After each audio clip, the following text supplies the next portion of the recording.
We are ready to rumble.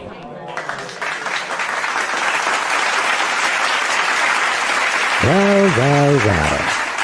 Welcome to Monsta TV. I am Fred, your friendly neighborhood alien, and today we're going to have a look at an interview with a woman called Dr. Dani Sulikowski. I'm sure that's the way you pronounce it. It could be different. We'll hear it in a sec. And we're back at the channel from Hannah Spier, a psychologist who goes really deeply into this whole feminism and what the hell is wrong with women style of stuff. This interview is really interesting. Now we're going to look at the first maybe 3/4 of it or something, or maybe 2/3. We'll see how far we get. But the first part of it is mainly about feminism and what feminism is actually doing, and it is incredibly interesting. The point of all of this is the woman here, and Dr. Dani Sulikowski, and she's an evolutionary psychologist. This is true.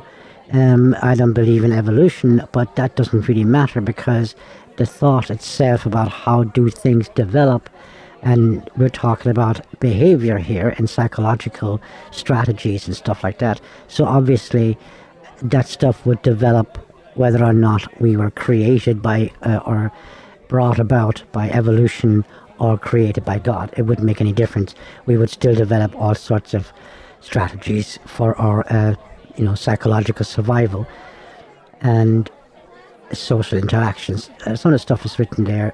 That's why I have it up to who she is. Now, this interview is really awesome. It is amazing what this woman has to say about feminism and about Marxism and about these types of ideologies. It is quite something. So let's get straight into it, because it is a longer thing, and let's see how far we get with this. So we'll just do a watch along, more or less. We'll see if I have something to say along the way.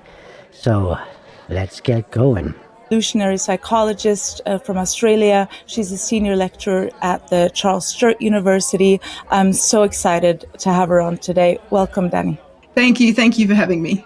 So your work is just so fascinating, how you're talking about women's subtle ways of competing with each other, the mechanisms, the female aggression, all of that. What really caught my attention, what I wanted to talk to you about today, is how this relates to feminism and your thesis on how feminism is a sort of covert way women compete with each other to suppress reproduction. That is exactly what this thing is about. In fact, but they go off here and they go off into this other teams, but it is very interesting what she has to say about this. So I hope they get straight into it. I think they do. Go ahead. So that's really what I wanted to hone in on today. Should we jump right in there and have you explain to us what you mean? What are these hidden mechanisms? Okay, so in order for this to sort of all make sense, the key bits to understand is that when women are competing with their rivals, the currency of competition is reproductive success. So when we're talking about women sabotaging other women, we're talking about them doing things that ultimately will have the effect of lowering their rivals' reproductive success. And so when we look at then... Which will be children, right? Reproductive success will be children. Sort of applying that really simple premise to feminism, and we have a look at what feminism's impact across society have been.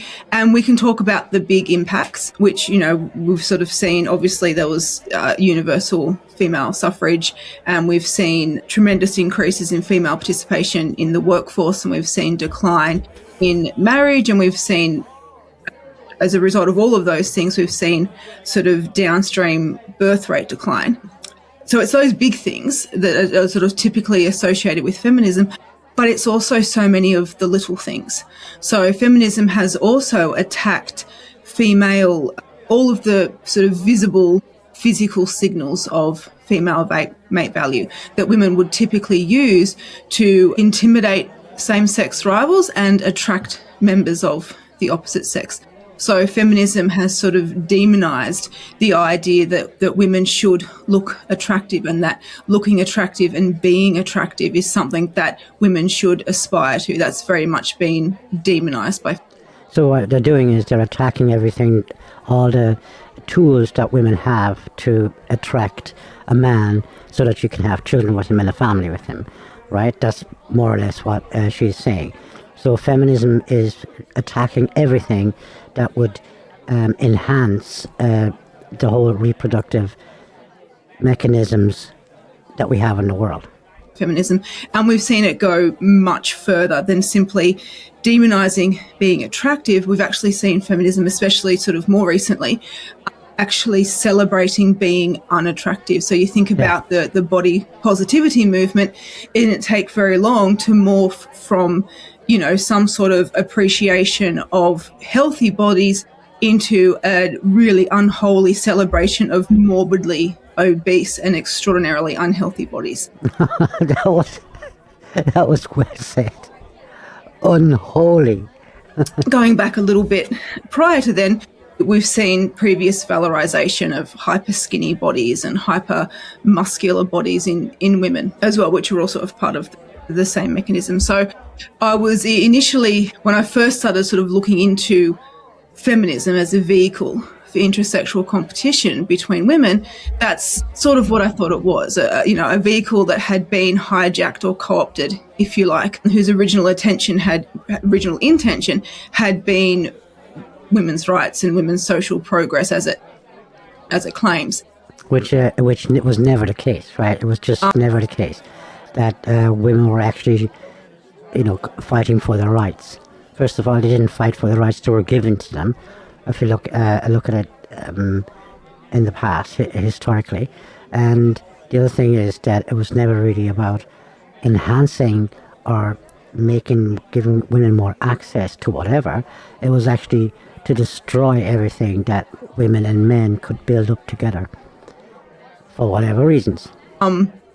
And it has been hijacked, because I think it is a fair comment to suggest that most every female-female interaction has sort of intrasexual competition has like an organising principle. So if you've got this sort of institution, this social institution of feminism that's dominated by women, we should expect to see it getting infected by female intrasexual competitive motives a lot. But the more that I sort of thought about it and read into it and looked into it, the less I think that intrasexual competitive motives have hijacked feminism, and the more I think is that feminism was always actually just intersexual competition. I don't actually think it's ever been anything else. I think it's always just been rival sabotage under the guise of whatever was a socially acceptable story to tell at the time. I believe that too. I don't believe that any of this was to help women as a whole, but that was always there to kind of help those few women who put themselves forward into the middle of it all, into the attention center of everything. Okay, what led you to believe that?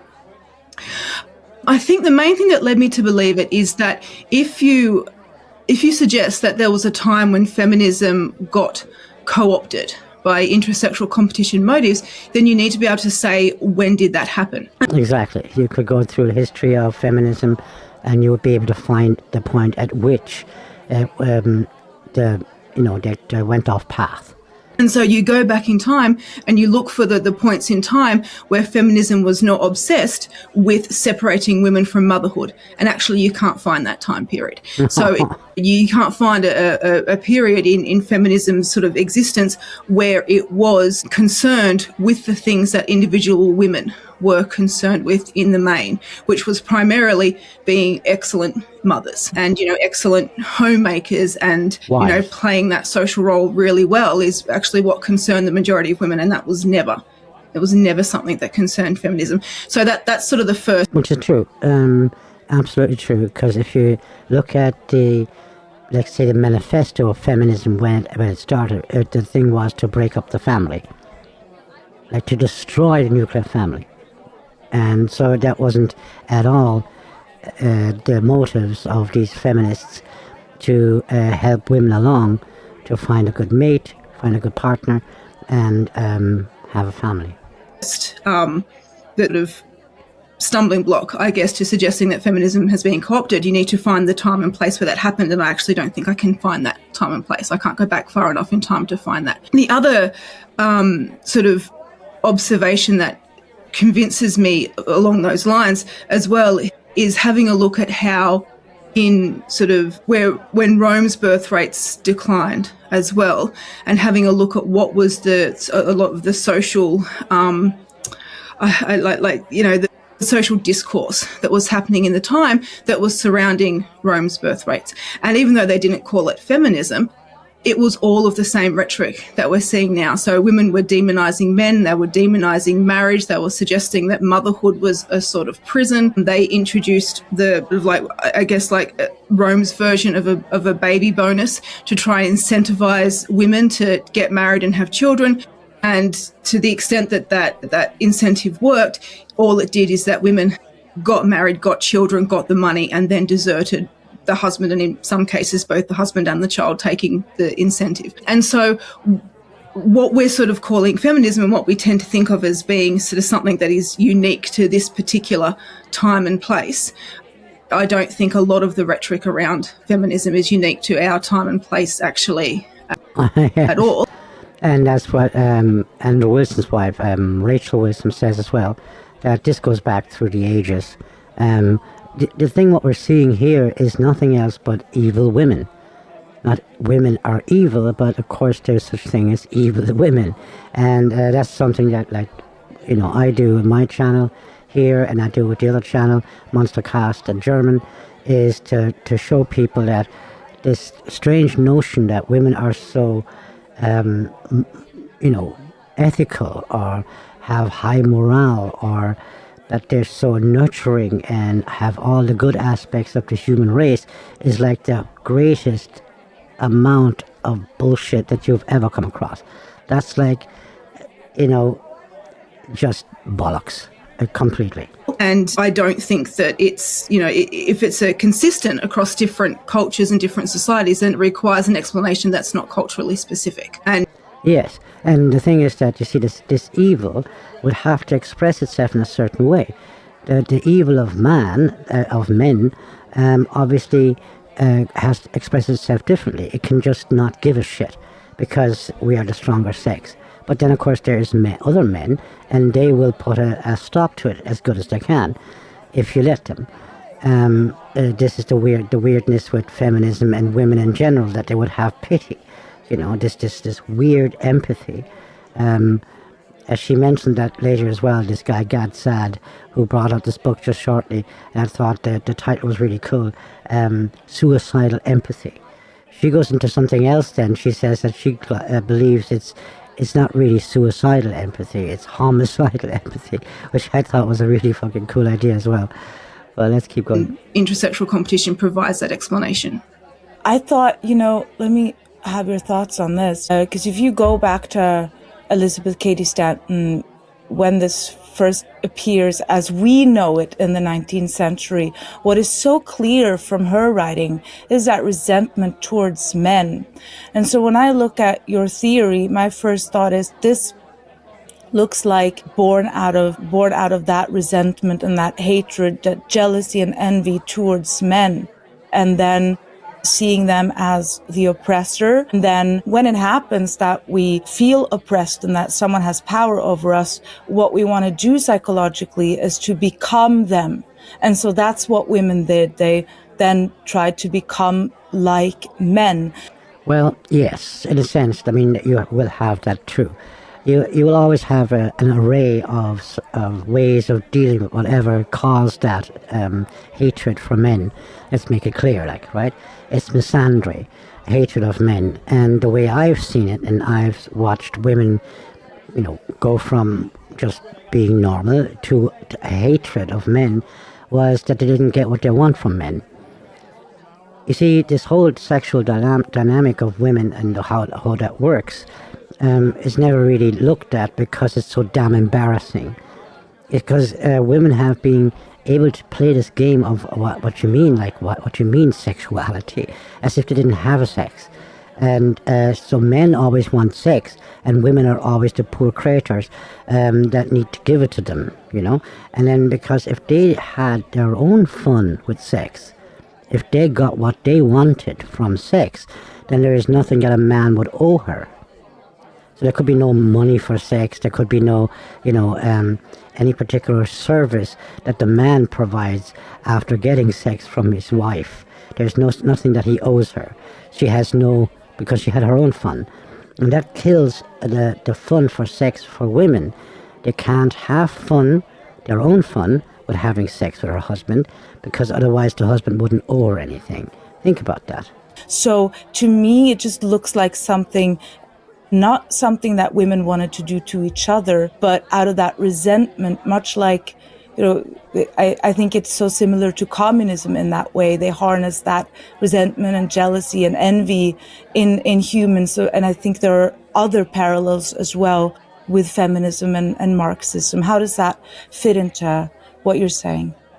So I completely agree with the parallels between feminism and Marxism. I don't think they're that different, I'll be honest. So I completely agree with you there. And I also agree with you. I'm not sure if you said harness is what you said, that feminism harnesses that envy. And I think in some sense you're right. But the envy itself is not what drives the feminist propaganda or the feminist messaging. The women who are pushing that messaging are not themselves envious of men, but they know that they can convince other women to become envious of men instead of sort of, adoring of men, how they ought to be. They can convince them to become envious of men and then to, everything that follows from that. And we see exactly the same demonization of men now. It's not something that only happened 100 years ago. We're seeing it now and we're seeing it continue. And so we get a chance, because we can we're living it in real time. And so we get a really good chance to interrogate what it actually is about men that's being demonized. And what's being demonized are all of the traits that make men excellent fathers, excellent husbands, and excellent providers, right? Those masculine, strong, competent traits is what gets demonized. So what feminism is doing is not making women hate all men. It's making women despise the men that they actually should be attracted to. And that they are attracted to. The thing is that they have to pretend they're not. You see, that they should be attracted to, that's true, right? But the fact is they are. And that's why you often ask yourself, well, why do women always pick these so-called toxic men? Right? But why do they always pick the bad guy? Well, because he, unapologetically, represents the masculine traits in a kind of a negative sense, right? Now, a man would represent all of these traits in a positive sense, like he would be a man of his word, whereas the bad boy would just be masculine as hell, but wouldn't, he wouldn't keep his word, and he wouldn't give a shit about a woman. He would just pump and dump type of thing. And so they're still attracted to them. It's just that they don't feel the masculine man if he's good anymore. They call it good men, right? They don't feel that masculinity because it's not hurting them, okay? And because they have to put their feelings aside to not be too feminine as a woman, so not to fall for these men, that actually to feel anything, they would have to be hurt. And they would be hurt by these extreme masculine bad boys. That's how that works. Skewing female mate preferences and skewing female judgments of the mate value of prospective men, such that instead of being turned on by, men who are excellent husband and father material, they're highly suspicious of such men.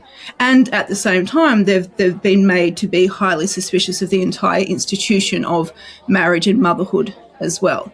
So even though, yes, there is absolutely this deep-seated resentment for men that weaves its way all throughout feminism, which we're seeing reach like a special crescendo now, in the here and now.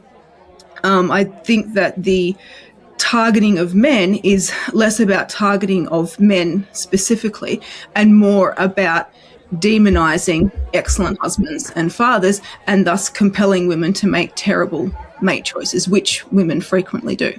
Wow. I mean, this woman, I have to say it, this woman is so on the ball. I said, that's just like one goal and another goal. Like, she's just going to win the match, you know, and feminism isn't going to score one single goal on this woman. She's so intellectually pure. Of course, you can add an awful lot, but this is an interview, okay? This is not a book or anything like that. So she's just answering questions, and she's sticking to the question, and no matter how narrow the question is, right? So, but you can really sense the intellectual depth of how she has been thinking about this. It's awesome. I mean, God bless this woman. I mean, she's, you know, may she wake up to God. Right. And then that also leads them to, you know, it's not like feminists are having a lot of kids either. So it's like a suicide bomb.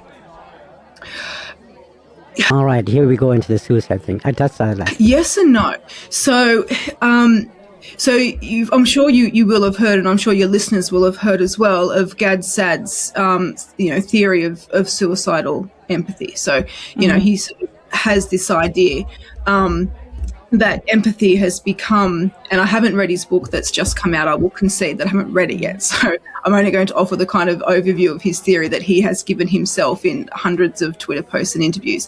I'm not commenting on the book directly, but the honesty of that woman is impressive. He sort of, you know, has this theory that empathy has sort of gone into, like, become hyperactive, right? And that it's causing this notion of people to have empathy towards others that, you know, are going to hurt you. You know, the people that you can't trust and the people that you shouldn't have empathy for. And so that was that syndrome, right? What was that syndrome called? I'll come up with it in a second. His argument is that it sort of represents this excessive, hyperactive empathy. It's basically a bug and not a feature. My argument about the kinds of events that he frames as suicidal empathy is that it's not suicidal empathy at all. What it is homicidal virtue signaling. That was good. I was expecting homicidal empathy. No, it's not. It's homicidal virtue signaling. Amazing. Woman, that was awesome. So the people who are engaging in what potentially looks like suicidal empathy, especially if it goes wrong, are taking a calculated risk. And what they're doing is virtue signaling behaviours that are incredibly dangerous, potentially more dangerous for other people than for them, and that's part of the calculated risk. Yes, and that's why it's homicidal, right? She gives a case right in a second, and there's so much of that, and especially women, god damn it, that's why I am totally for taking the vote away from women altogether. In order to set these behaviours as some sort of a social standard, as some sort of a thing that's expected, in the hope that other people for whom these behaviours represent even a greater danger will then actually engage in them and be harmed by them. So there was an excellent example that I just actually saw just this evening. This will come back to your question. I'm working my way back around, I promise. There was an excellent example that I saw this evening where there was a man who was murdered in the US in the subway. He was pushed down the stairs by another man who was just psychotic by all accounts. The man that pushed him down the stairs in the subway and killed him had only months earlier, maybe even weeks earlier, very recently done a similar thing to a woman who had survived, but she refused to cooperate with the police and the prosecutors because she didn't want to be responsible for putting another black man in prison.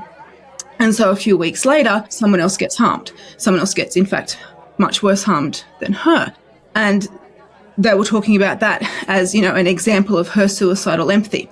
But it wasn't her suicidal empathy. It was homicidal empathy, because it wasn't her that ended up getting hurt by this man. It was someone else. And it wasn't her getting killed. That's why homicidal, right? And exactly the same thing is happening with all of this feminist stuff.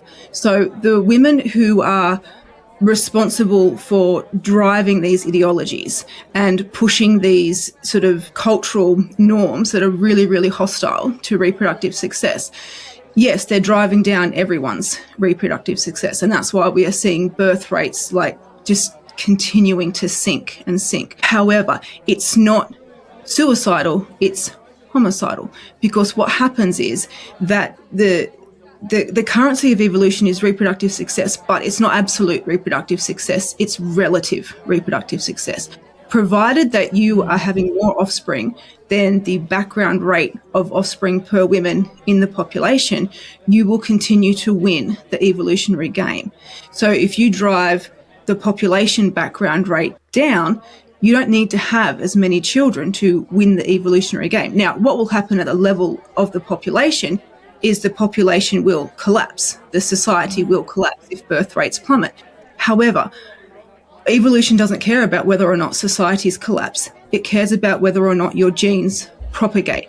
When societies collapse, rarely are they just left to their own devices to peacefully collapse and die. They get overtaken and they get invaded. Oh, I see.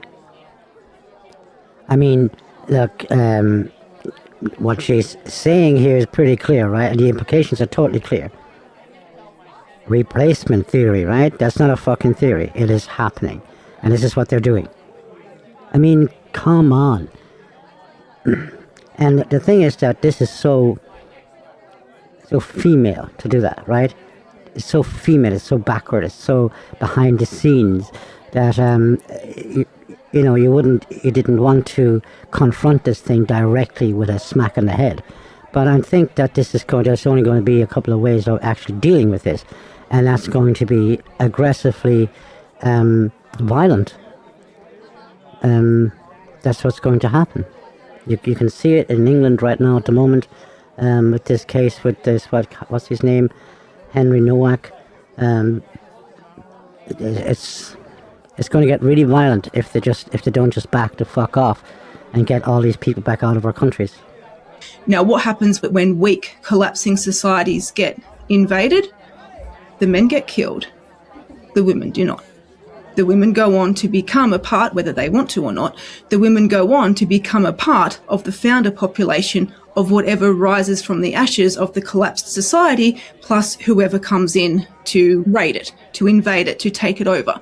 And so what you end up with is the women who are driving these birth-limiting ideologies, but still still reproduce enough that their lineages were there at the end.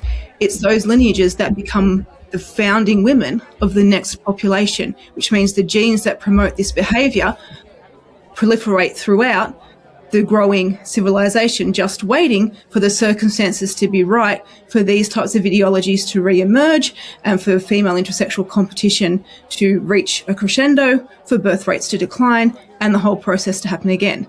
So it's cyclical. It's not suicidal. Genetically, it's homicidal. It's these lineages driving this process and wiping out all of the competing lineages, but the ones that win were the ones responsible for driving it in the first place. So it just keeps happening. I understand. Yeah, it's very compelling. How does it explain mothers' behaviors to their sons? Because Now, I mean, that was quite compelling, as she said. It really was. Wow, what a depth. Dig it, guys. Just, take that in and do as you must. Because evolutionarily, I am far from an evolutionary biologist, so please correct me, but I've understood that male offspring, they produce more offspring than female offspring. So why then are we seeing that mothers, feminist mothers, are sabotaging their sons? They're basically neutralizing them, pathologizing them.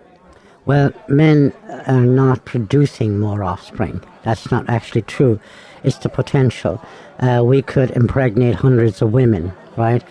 In a week, a woman can only have one child, or maybe twins or something, at a time. But that doesn't actually equate like that. She puts up quite well here. Okay, so yes, a couple of big questions in there. So firstly, sons can't have more offspring than daughters. So an individual son has a larger reproductive potentially very few men, have anything, end up fathering as many children as they theoretically could. So obviously, yes, that is true. However, you have to remember, of course, that every single offspring that is born has a mother and a father. So men and women as groups have exactly equal reproductive success, exactly equal. When it comes to the birth of children, taking the children and counting fathers and mothers taking from the child. But it's obviously true that a man could impregnate more women, and that happens as well. But less men than women actually have children. Because they share a 50% share in every single offspring that the population produces. So therefore, mothers of sons and mothers of daughters do not a priori necessarily have an advantage over each other in terms of whether or not their son or their daughter is going to be a better reproducer. As you start to get into different quality of offspring, then you start to see some skew. So because male reproductive success is more skewed than female reproductive success, so you end up with, it's not a huge difference too, by the way, it's not anywhere near as big as a difference as it is in other species that don't have a sort of social monogamous sort of issues-like system. We're not monogamous, but we like to pretend we are, and that constrains a lot of what happens. The fact that we at least have to pretend that we are. But male reproductive success is definitely more skewed. Female reproductive success is more evenly spread over the population. So if you are a really high mate value individual, then yes, you may be better off with a son long term, because he too will be high mate value, and so might be lucky enough to be at that end where the skew is going to benefit him, and therefore he might have more offspring than a daughter with a similar mate value, just because female success is less skewed. And then obviously for exactly the same reasons, but in reverse, if you're very low mate value, you might be better off having a daughter for reproductive success. So there are potentially differences between sons and daughters in terms of the reproductive success they can provide, but on average it has to be, by definition, has to be identical. But they could be skewed as a function of other factors. But yes, we're talking about potentials, and we're talking about counting mothers and fathers from the individual children. Just in case you hear a bit of bang in the background, I have a little bit of thunder and lightning going over the house here at the moment. It'll be gone in a couple of seconds.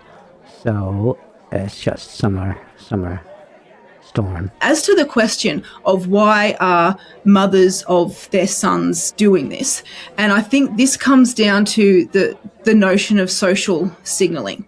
So with what I was sort of saying before about the idea of this suicidal empathy actually being like, it's not suicidal, it's homicidal, right? The idea is you engage in this virtue signaling, which is a term that I used to hate, and it desperately annoys me that I now feel like I have no choice but to use it. You engage in this virtue signaling, but it's not about how people see you. I think that's the mistake that people make when they think about virtue signaling. That virtue signaling is just showing off. It's not.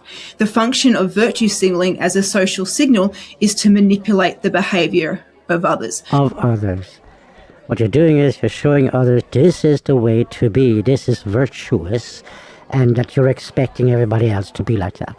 That's why I curse, I love cursing, that's why I love behaving out of the order, and to make sure that that kind of virtue signaling son of a bitch just backs the fuck off. So what you're trying to do is engage in certain behaviors for show. So you engage in these behaviors in a very exaggerated way. And by the way, the virtue signalers always do this fucking shit that they expect you not to do. They always do that. Yeah, how dare you talk to a woman like that? What gives you the right to talk in that manner, though, to a man? Like, what is the difference between men and women? And then 2 sentences later to say that women are just as strong as men. By right, these people could be slapped left and right all day long for every single thing they say, because they contradict themselves 2 sentences later. It's disgusting. It is like real barf material, what they're bringing to us. And in a time and place where there is an audience. So, social media makes like a perfect place for this type of social manipulative signaling to happen, because it's done in front of an audience, but it can also be curated. It doesn't have to actually be what it looks like, right? But they engage in this social signaling, whether that's treating their children a certain way, whether it's emasculating their sons, whatever it might be. And the sort of function of that behavior is to attempt to influence other people to do the same thing. Yeah, your children are going to be your judge. They're going to be the judge of you. Guys that you have feminized, and then they try to get on in the world and then find out what masculinity actually is, and how you parents have, taken it from them or made them feel bad about the fact that they're men. They're going to get way more extreme than you've ever wished for, or that you have ever feared that they could be.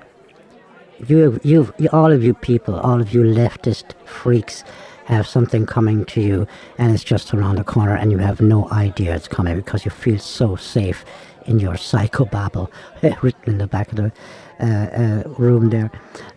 You feel so safe in your crap and your bullshit. You have no idea what's coming. But if you're trying to do it in a superficial way and only doing it when people see, but your goal is to make people think that this is what you do all the time, and thus that this is what they should do all the time. So the idea is to try and, yes, you might bear some cost of doing this to your own children, but your hope is that you will influence other people to think that, this is an excellent role model, something that they should follow, especially if it's the kind of thing that comes with a tremendous amount of kudos. So much virtue signaling does come with a tremendous amount of social kudos. So think about, the women who are transing their kids. Think about the social kudos that comes with that. And of course, the reason why it comes with such social kudos is because it is so costly. And she said it well, because she said, look at those parents who are transing their kids, because there's no such thing as kids transing themselves. It is our duty as adults to protect our children against stupidity, and their own stupidity, of course, right? And then so that they don't do shit like that. But these parents are influencing their children to such a degree that their children don't want to be the sex that they are. And it doesn't make any sense, does it? Why would they trans their daughter to be a boy and their boy to be a daughter or a girl? When both is actually already there. Why would it be better for the boy to be a girl when a girl can be an excellent girl, right? And why would it be better for a girl to be a boy when a girl can be an excellent girl and the boy have an excellent boy? What the hell is this, right? It's craziness. It is complete craziness. And that's why we need asylums, and we need to put these people off the streets and away out into the asylum. Other people are celebrating mums transing their kids, not because you're so, brave and something else. No, they're celebrating it because you are destroying your own future reproductive potential of your children. And that's something that your rivals are celebrating. They've got no idea that that's why they're celebrating it, but that's why they're celebrating it. And of course they are. And then you have climate change, and you have all this kind of bullshit as reasonings for that as well. Why would you bring a child into a world like this, etc.? That's why these mothers are clapped and cheered. And yes, you go, girl. This is what it is. So it's that virtue signaling. And so what you're looking at when you're seeing women, particularly when it's sort of wrapped around, feminist virtue signaling, and which can get really awful when it's turned towards children in a whole bunch of ways. I've known women who make a point or who claim, critical, may not be true, right? This is signaling, right? It's not honest. You can't assume it's honest. Women who claim to have made a point to have never told their daughters they were pretty, because I don't want their daughters to think that that's important. Whoa, that's just heavy shit, man. It's just mental, right? But what they're doing is trying to, so, they may say they never do that, but they may do it all the time. What they're hoping is that other women will hear them, other women who look up to them, who see, them with a wonderful relationship with their daughter and see their daughter doing great things, may look up to them and think, oh, maybe that's where I'm going wrong. Maybe I'm emphasizing the wrong things and, making my daughter care about the wrong things. And then actually take that as, seriously good advice and decide that they're gonna take that on board and do it. So, yeah, and for what? So that their own daughter, who they're praising and telling that they're pretty, but pretending they're not, might have better chances than the other one of the other woman now, who is putting her daughter down and not telling her she's gorgeous or beautiful anymore because she got that advice from that bitch beforehand. When you're seeing this manipulative signaling, that's what it's about. So you're either seeing someone who is dishonestly signaling these behaviours and sort of winning the game. So, you know, pretending to do these things. These are normally people with influence. They're normally people who have the capacity to show off in public to a large audience. Actors, musicians, those type of freaks. And perhaps then have opportunities to undo that damage in private, if you like, or to behave quite differently in private to offset the damage. That's what you could be looking at. The other thing you could be looking at, of course, is the fruit of the labour of these women, which is the women who have been completely sucked in by the virtue signalling and the manipulative signalling and the kudos that goes with it and whatever, and is doing these things, actually causing genuine, real harm because they have been tricked. That, you know, they're playing the game, but they're not winning it, they're losing it. They are genuinely just harming their children because they have been successfully manipulated into doing that by other women. So it can be hard to know what you're looking at any given point in time. Is this someone who is just putting on a show, or is this someone who has actually taken these harmful messages on board and internalized them and is now sabotaging their own future offspring and their own future reproductive success? Right. Okay. So, and that would explain why you have now a lot of women coming out and look what they start to advocate against transing kids because they're sort of waking up to what they have done and they went into it sort of subconsciously.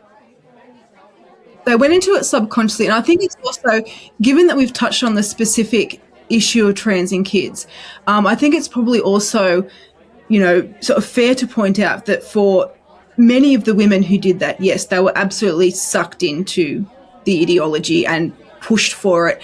And, you know, in many cases, you know, it was the mothers who were insistent, much more so often mothers than fathers. It's also fair to point out that in many cases, the children themselves picked up the ideology, and mothers and fathers tried. Mothers, you know, again, more often fathers, but very often also mothers, tried very hard to stop it. But between the school counsellors and the doctors and all the people insisting on them, they, you know, may not have been happy about it or comfortable with it, but were effectively kind of dragged along. So I don't want to, I just want to make sure that I don't sort of tar all parents of trans kids with the same brush. No, absolutely not. Absolutely not. Which is why the contagion, the social contagion is so important to talk about. And so that's how I thought about feminism, and it was more like a psychological virus. That started with resentment towards men, and that they're infecting each other with, much like that. And then you have that experiment, 1954, with the mouse Milner at McGill, where the mouse, they stimulate the reward center, although that wasn't originally what they wanted to do, but they stimulated the reward center. Then effectively the mouse kills himself because he keeps wanting that center stimulated. When we give women that sort of, that grievance, that resentment towards men, it makes them feel good.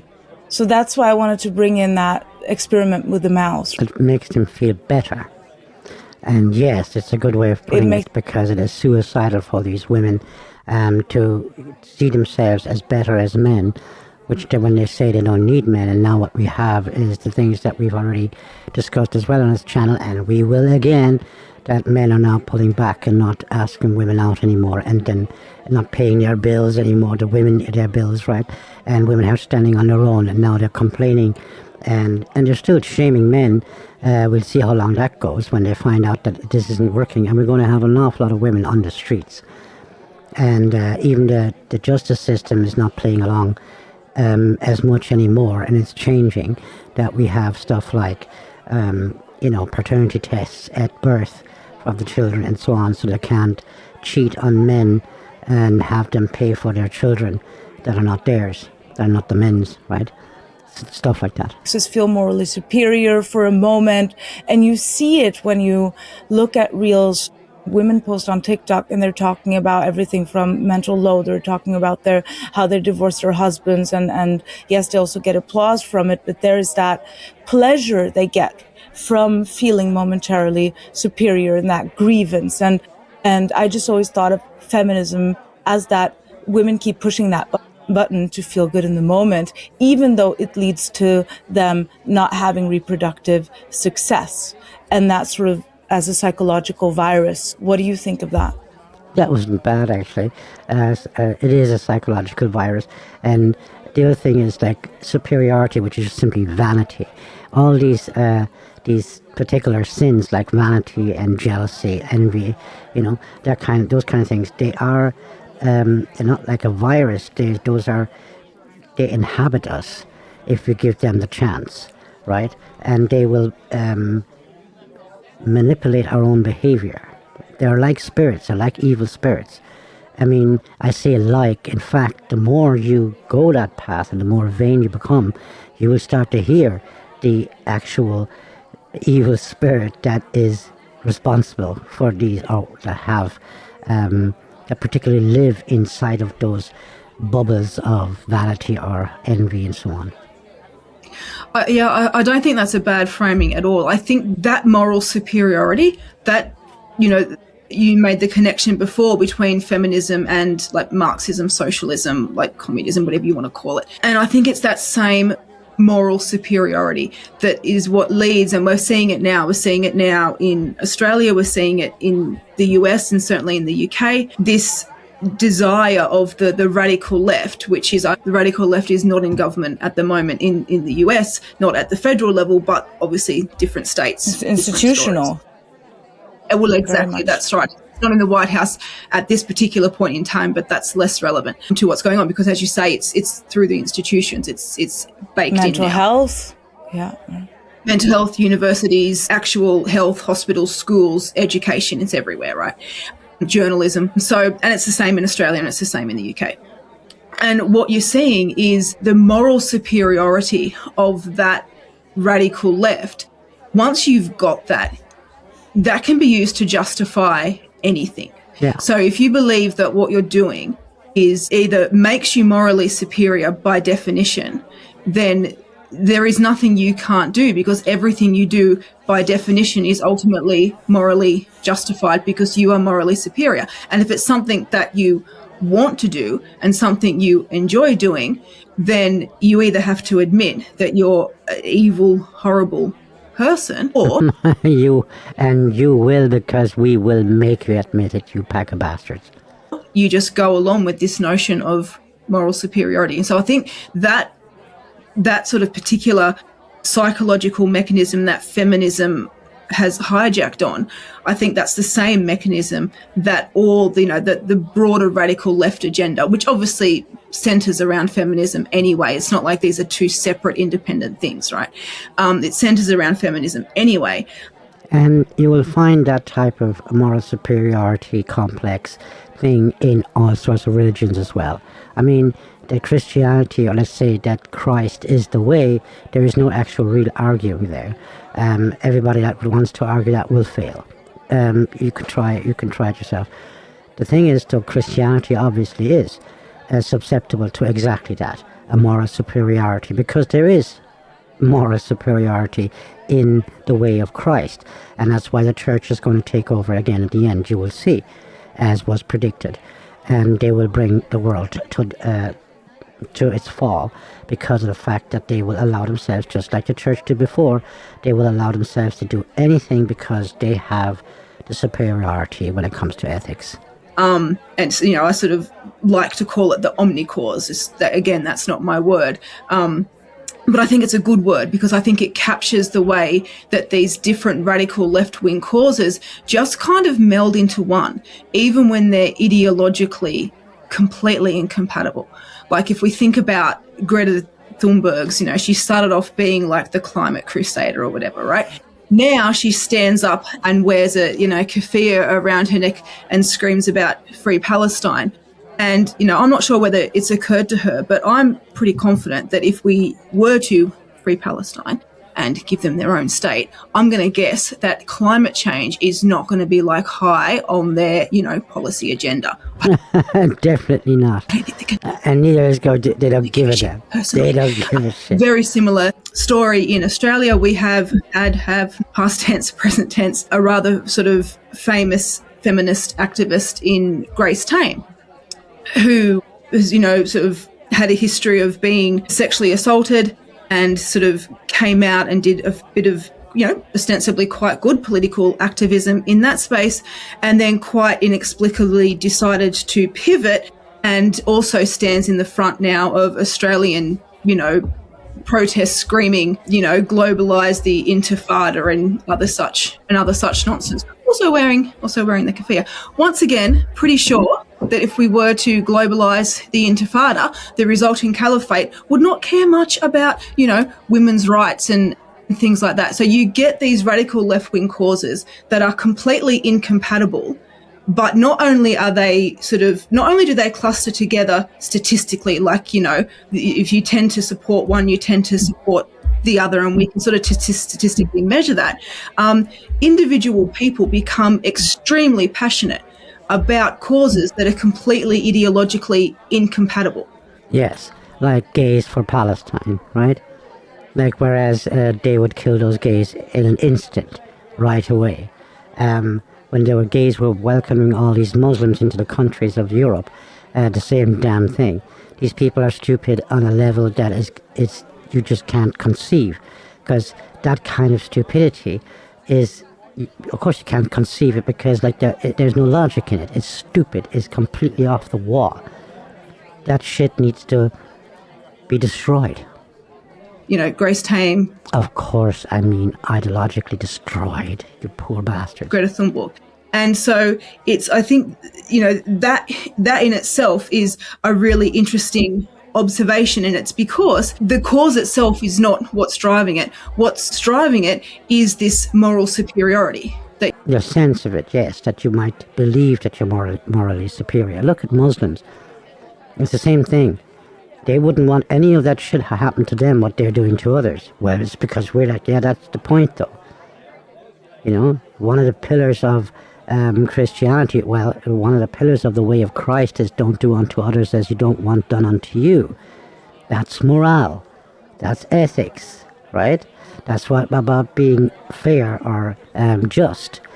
Don't do unto others as you don't want done to you. Treat others as you want to be treated has nothing to do with justice. That's what you call it, compassion, right? People often mistake that, and if you don't know how would you differentiate that? Well, not to do unto others that you don't want to do unto yourself is obvious, right? You don't want to be hurt, so don't hurt others. You don't want to be stolen from, so don't steal. That type of thing. But do unto others as you want done unto you. Well, you imagine yourself, you're a heterosexual, and there's a gay person sitting beside you, and he wants to treat you now as he would like you to treat him. Go ahead, have a good imagination there, and you will find that this shit is no good for anything, unless we're talking about compassion. You're talking about. They latch onto these causes, convinced that this makes them a good person, and they use that moral superiority to use these causes in, incredibly nefarious ways. Like, both the climate hysteria and the Free Palestine cause have both become highly toxic and highly harmful to society at large. And I think that's quite amazing, because this whole thing about wanting to be a good person, we call them good people in Germany, which obviously we mean completely contradictory. Oh, here comes a good person. The thing is that they don't even think about what is actually good and bad and what is good and evil. They don't want to think about it, so they have other people telling them, and now then they go right onto Twitter, like X or whatever platform, and they, oh yeah, I'm totally for Ukraine to win the war against Russia, and they don't even know what the fuck this whole war is about. It's just somebody told them, and they want to look good in their eyes. This kind of stuff is actually really barf, right? It's real fucking disgusting puke material to think about. These people are so stupid, you'd love to kick them in the head all day long. And, it's that sense of moral superiority that draws these radical leftists, whether it's, extreme versions of feminism or gender ideology, climate, whatever it might be, it draws them to that. And it's not about the cause at all. It's got nothing to do with that. It's about the moral superiority. That's the narcissism of it. That's why I talked about that in relation to the narcissistic traits. It's that striving for your own status, and you don't really care about what you're screaming about. realized what it does for you. So you're talking about a competitive strategy, not the evolutionary adaptation of it, because as I understand it, evolutionary adaptation, it takes thousands of years, whereas the competitive strategy is something that we're hardwired to do, and we use whatever we have at our disposal in our society to get that done. So that's a really interesting question. So if I sort of get what you're getting at correctly, the idea that, you know, these particular strategies that we're using now in this time and place don't look like the product of evolution because they're, you know, dealing with issues that are evolutionarily novel. Yeah, evolution is a thing, and she's going to get into this for a bit. We're going to listen to some of this because you can extrapolate a couple of things from it. But, I mean, we're talking about impulses that we have in us, and no, we cannot dictate what our body wants, like that kind of thing. You could stop your body from feeling hungry, even by not eating. You can do that. But the body just gives up if he doesn't get, if he signals hunger and you're not feeding it, it will give up at a certain stage. But there's impulses that come from the body that are supposed to be the body, and it has nothing to do with evolution in that sense. It is just simple physical survival. Because we're conscious and we have a consciousness, we're conscious of it. We become conscious of the hunger because of the impulse, because of the feeling of it, right? And then we'll react. If we as conscious beings wouldn't react to it, we wouldn't know what this feeling of hunger is, and we wouldn't react, and we would just starve. It is necessary for us as human beings, because we're conscious, to understand those impulses, those signals coming from the body. Those have nothing to do with evolution. That was always there, didn't evolve. We can't possibly, because obviously nothing would have survived if they had the need to evolve first. They have evolved to adapt to, and things like that. So I have spent some time thinking about that, and what I think is the best way to sort of understand it is that what's been selected for, in terms, if we sort of bring the discussion back now to just sort of focusing a bit more on female competition and sort of manipulative reproductive suppression. What's been selected for is for women to target certain biological universals that will reliably lower birth rates in their rivals. And some of these universals you can sort of see, number one, very clearly they would always be biological universals, and you can see them playing out as the triggers of a lot of the feminist behaviour that we see. So one of the biggest ones is sexual dimorphism. So sexual dimorphism, both in morphology, which is sort of where the term comes from, so just the physical differences between men and women, but also sex differences in behaviour as well. So both in morphology and behaviour, those basic differences between men and women are the bread and butter of the mating system.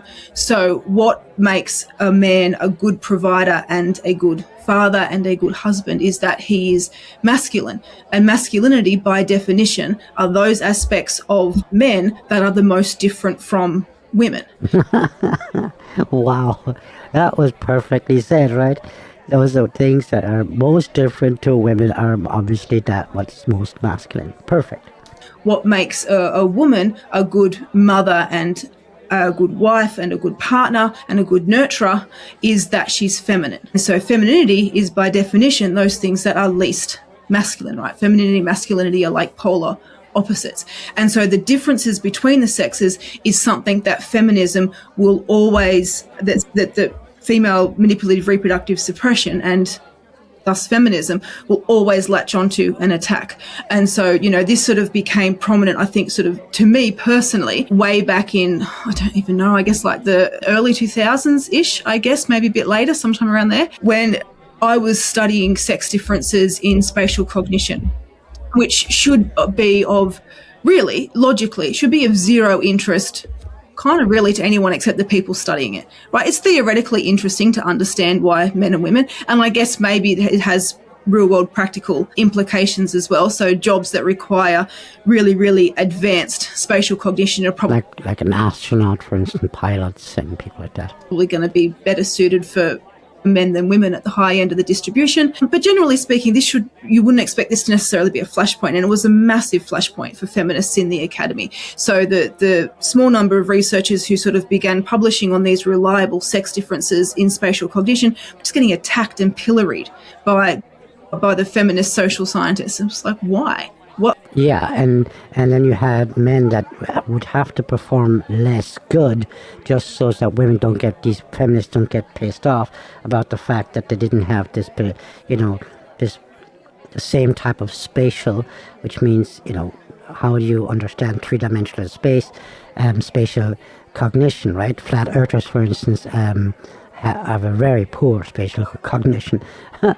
And stuff like geometry and so on is more difficult for people who don't really understand how things work in three-dimensional space. But it's because they will attack anything that is sexually dimorphic. Any sex difference becomes unacceptable, because one great way to make a society completely hostile to reproductive success is to make that society intolerant of sex differences. If men and women are not able to occupy divergent and complementary roles, then they are unable to cooperate to successfully create a family. Wow. That woman is awesome. She has a great language, isn't she? I mean, it is just so true. If a man can't be a man and a woman can't be a woman, then they're not going to be particularly successful in creating a family and a household and, a living as both. And they're not going to be very happy, because a woman is turned on naturally by masculine traits, and it's the other way around for men, right? So if she gets more masculine, the less we are going to be interested, and the other way around for women. So when you have women out behaving like men, and that behavior is being applauded, and when you have men out behaving like women and that behavior is being applauded, then the basis of the human mate attraction system just begins to break down. And True. And then you should have a look at who is applauding these things. Those are the people who want you to be less successful. that's what we're seeing. And so a lot of feminism can be explained by, a really sort of simple mechanism by which women react adversely to any sort of expression or celebration of sexual dimorphism. And of course, sexual dimorphism is a very, very old evolutionary trait. So no, it's not just very old. It's right at the very beginning of anything that you could call evolution, and there is no such thing as the entire animal kingdom without that, right? The reason why is because as soon as you have children, you have to have roles, because somebody's going to have to look after the child, and somebody's going to have to gather food and stuff like that, or protect. And whilst the woman, the female, is pregnant, somebody's going to have to protect her, and she can't be running around after a bison or something, or that type of thing. So these roles weren't invented by us, even as human beings. They were just the logical way to go about it. Propensity to react to that and to rally against it and to condemn it could certainly be very old evolutionarily. And well, again, without that, there not be anything there. There was no time to develop or evolve these type of roles. They had to be there from the beginning. Just seeing that manifest using whatever cultural memes our society has available. And that explains a lot of feminism. In which other sort of examples do we have that throughout? You mentioned Rome, other civilizations who fell where we saw something that we could equate with feminism? Actually, or was it was another everywhere. It was everywhere. It was all over the place. Look at the Egyptians and look at everything. You could the Greeks. All of that stuff at some stage then, when things got more comfortable, when you've got your land and you've got your borders and you've got your rules and regulations and stuff like that, things are getting easier to manage. People have enough time to think and to plan and to be deceptive and disgusting. They're not forced to work together through hardship. It just happened every single time, and men become more feminized because they just want their fucking peace, you see, and they want their peace with the woman, and women just can't stop fucking nagging. They just can't. And so they, men become more complacent, become more, okay, all righty then, that type of thing. And it's always happened. Every culture that has ever collapsed because of something that you could call feminism today. It wasn't called that, obviously, at that time. It was the feminization. Even the Bible talks about the effeminate man and talks about them really badly. Okay? Manifestation of intrasexual competition? Not so much in terms of the sexual dimorphism specifically, although again that was seen a lot in Rome, with women moving up into the institutions and women moving up into sort of civic Politics. positions, and the feminist moves in, they didn't call them feminism, but moves to give women more economic freedom and more. Yeah, of course, because the fact is, because there's nothing to have to protect, there's no wars to be fought in times of peace, and then women come up with the fucking stupid idea that they could just be, they would be just as good in politics, they would be just as good as men, because they don't see the things that men have to do when it comes down to it. As soon as there is a war, they would cry and say, I'm just a woman. Oh, you can't imagine how much I hate these people, right? I'm not even saying that I'm not a misogynist. What I'm saying is I hate feminists. I hate them with a passion, okay? Economic independence and all of that all happened exactly in the same sort of way that we're seeing it happen now in Rome. So I don't have expertise across too many other societies that we can point to the attack on sexual dimorphism specifically, although I'm trying to think if I can come up with any examples. But the point about sexual dimorphism is more that what it does is, because it is evolutionarily very old, obviously sex differences predate the existence of humans, when humans were various bipedal apes. That was never the case, but it doesn't matter.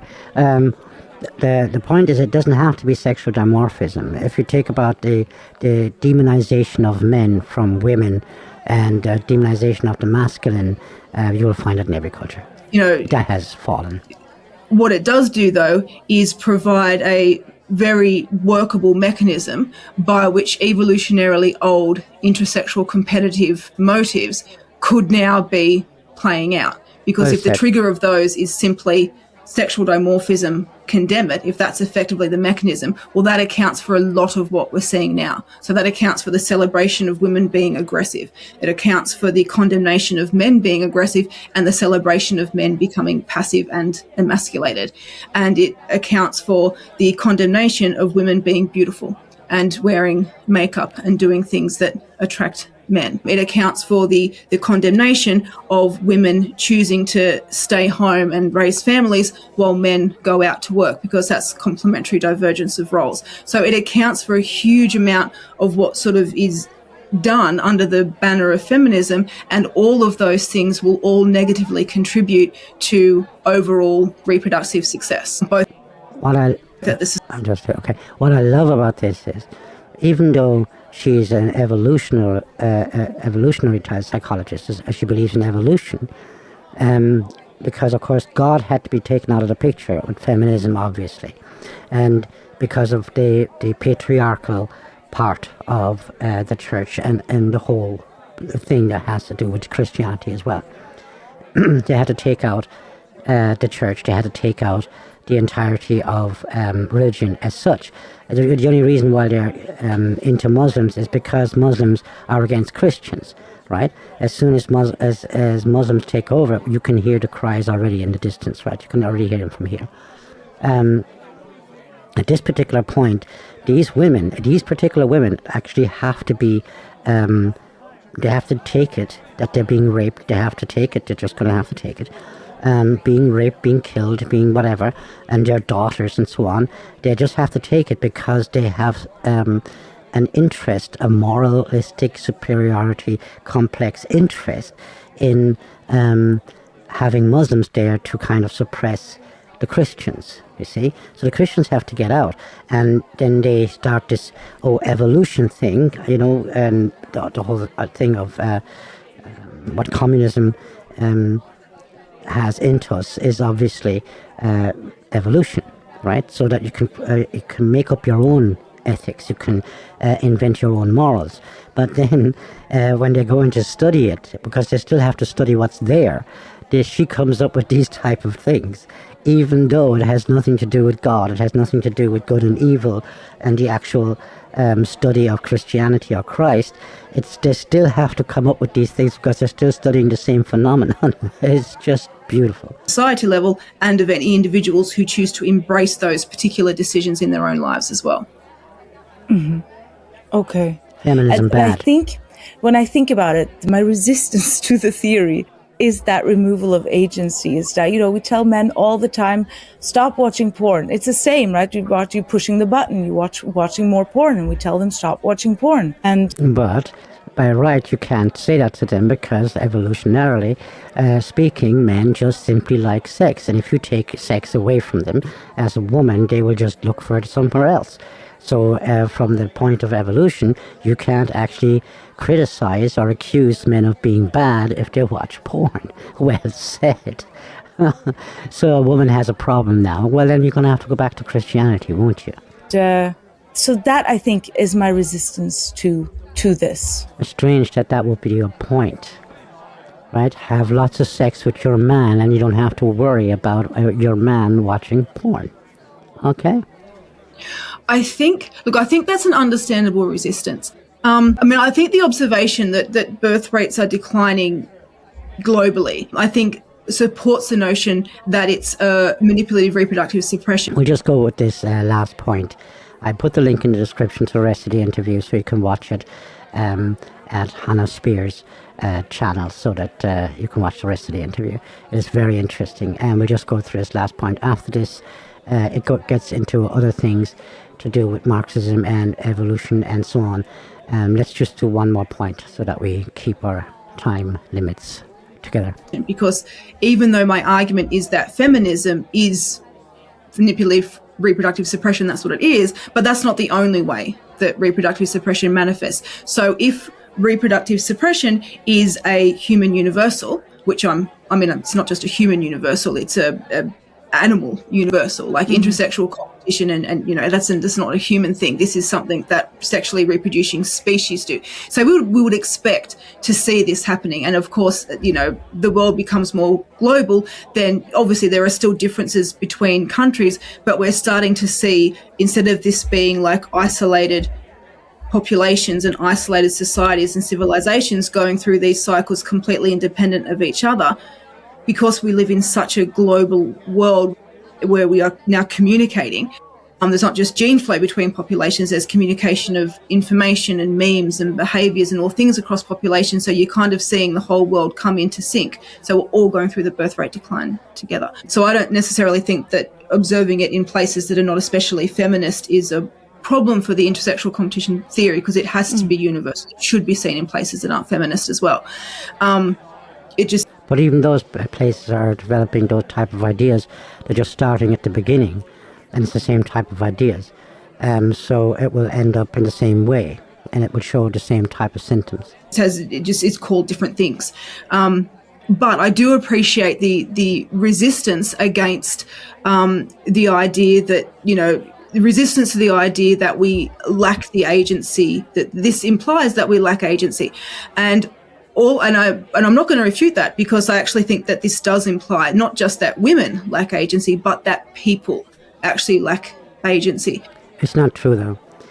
That's why we had things like religion, because then people are actually forced to make decisions and get agency, which is kind of weird, because people are trying to free themselves from Christianity in order to get agency over themselves. And then what we find is that they're just fucking animals.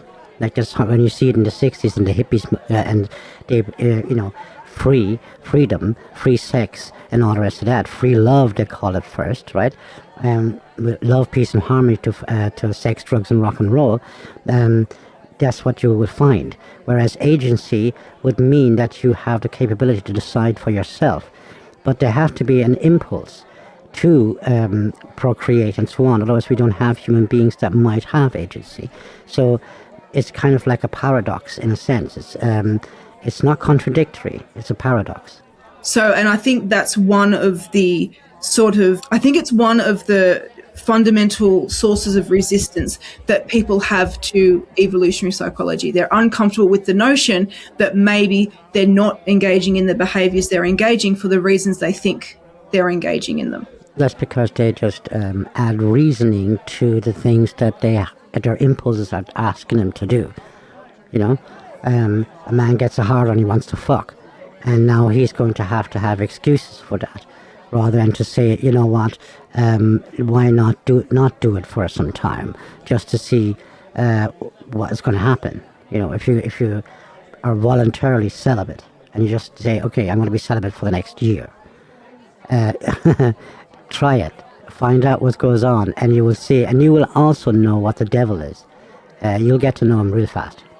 And that's something that some people find interesting, and it's something that other people find deeply uncomfortable, and most people sit somewhere in between those two things. But I think it is likely the case that the majority of the behaviour that we engage in, we don't really understand why we do it. And even if we attempt to interrogate ourselves to understand why we do it, the answers won't be available to us. They're not. Oh, there are. See, the thing is that Paul talks about that in the Bible, right? He talks about, his spirit saying, no, I'm not going to sin, but his body wanting to sin. Because the physical part of our being has to be there for us to use that body to maneuver in the world and all the rest of that. The body needs to have and needs to function. It's like a car. It's the same thing. You can have a car, if you didn't put any gas in it, you're not able to drive it. Even though the whole car is perfect, but it's not going to drive without gas, right? So it's the same thing with the body. The body is like a machine. It's a biological machine. So this machine needs to be what it is by itself, so as that you, as the spirit, or you call yourself a soul or a self or a consciousness, can inhabit this and use this thing, this vehicle, to maneuver and to communicate and to do things in this world. They're not accessible to our consciousness, because the phenomenon of consciousness itself, which is not something that I would say is well understood. There's no scientific consensus about what it is or what it's for. But of course, because it's a spiritual thing. Well, you don't have scientific consensus for what it's for. Consciousness. I see. Well, then, if you think about it, come back if you have a couple of answers, because of course we can know that. But that's not the subject matter for today. There is at least sort of or ought to be, certainly amongst evolutionary psychologists and evolutionary biologists, that whatever consciousness is for, it's not there for fun. It's not there because it creates beautiful experiences. It's not there because it's a wonderful, sacred, special thing. It is a wonderful, sacred, special thing, and it does create beautiful experiences, but that's not why it exists. It exists to serve a purpose. And so whatever that purpose might be, that will shape what information about ourselves we have conscious access to and what information we don't. Now, much of female intrasexual competition is very nasty. Feminism is very nasty. We've spoken about yes. the toxin that is this notion of moral superiority that people can use to rationalize terrible behaviors. But much of sort of reproductive suppression doesn't manifest in a way that would be recognized as nasty by either the person engaging in it or the target. So, when women are sitting down discussing what they should do with their friends, individual women are not thinking, well, I'm going to get married, but I'm going to tell my friends that I think they should focus on their careers because that means that I'll have more babies than them. That's not what they're thinking. They're just talking through. And it just feels like when they think about their own situation, it feels like the right decision for them is maybe to step away from the career and to start a family. But when they think about their friend's situation, it just feels like their friend's career might be more important or valuable than their own. And it just feels like the right advice to give is, I think you should invest in your career a bit longer and wait a little bit more. And neither... No. Women, they do these things quite consciously, and women are fucking nasty creatures. a lot of them, an awful lot of them, and they do this with the intention. Now, that an intention isn't always clearly formulated in our mind, arguably, yeah, okay, I'll give you that, but it's not. Don't you dare put them there as innocent. You can't do that. It's not possible, and it's not true. The person giving that information or the person receiving it perceives or feels or suspects that there could be anything nefarious in those motives. But there is, because it is a competition, and this competition is clear to us all. And of course, just say it. Women are nasty as fuck unless they're not. And they're not nasty as fuck when they have realized that they are and don't want to be. And that's just the same case for men. Men are aggressive and are absolute assholes unless they're not, okay? And that's when they've realized that they are an asshole and they don't want to be. And no matter how much introspection they engage in, they're not going to find those nefarious motives because they're not there. Right? They are. They're not available to conscious awareness. So they are. They absolutely, totally, absolutely are. But she's a woman, and she just doesn't want to see that kind of stuff herself. But it's easier to see in others. The next step is to recognize those things in yourself and then overcome them. Overcome. You've been selected to behave in ways, ultimately, sometimes there's quite complicated pathways to that reproductive success. It's not always a straight line, but ultimately we've selected to behave in ways because in the past, on balance across your lifetime, those behaviours have ultimately boosted your reproductive success or the reproductive success of the rivals around you.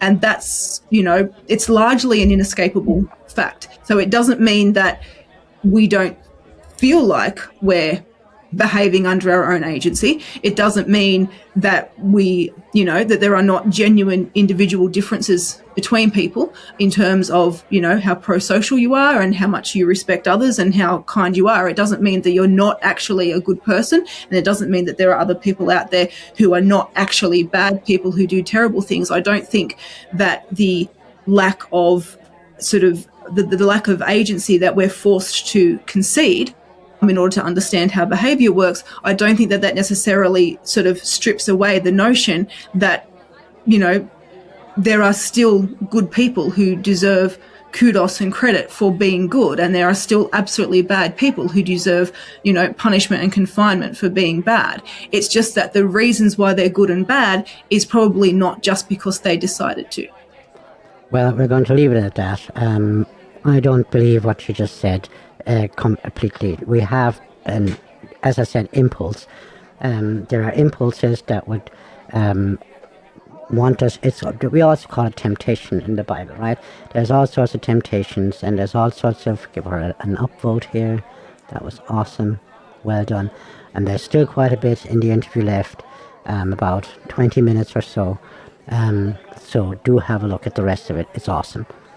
It doesn't always mean that we have to agree with everything, and it doesn't, especially when you take it from evolution, you're not going to go that further step to understand what consciousness is and to be able to understand it, because obviously you can't, not from a scientific point of view, because there's no way of measuring consciousness in these forms, right? Psychology has done quite a bit, but they've drifted off into something else, since they're not looking at let's call it the spiritual aspect of the human being.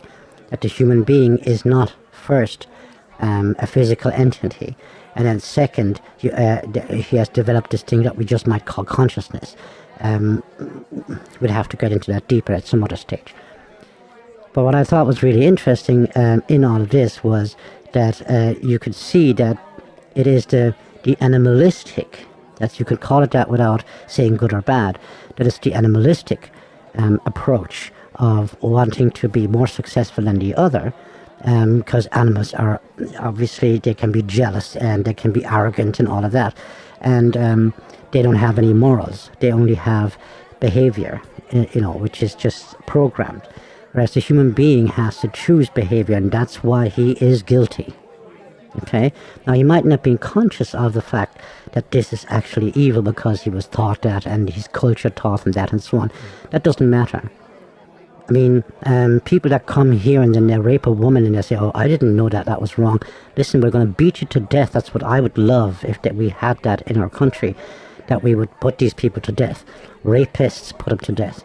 Obviously, you have to be 100% sure. You know, as soon as you have the death sentence, you always have to be 100% sure that the crime was actually committed by this person. That's why ultimately the death sentence just can't actually really exist. But we should all want it, you know what I mean? Because of the fact that that would be the real equivalent for this, okay? Anyway, I thought that was a great interview, and she made some brilliant points about feminism. There's no getting around it, because feminism has to be evolutionarily framed, right? It cannot be framed in a Christian sense or in a religious sense, because then you just have to give over to the patriarchy and shut your mouth, right? Feminism has no chance, not even in the frame of evolution. It is awesome. It is just simply awesome. So, we're going to end it here. As I said, the link is there. Watch the rest of it. Give her a like. She does awesome stuff, that Hannah Spiers. So, then all that's left to say is God bless you all. Till next time, bye-bye.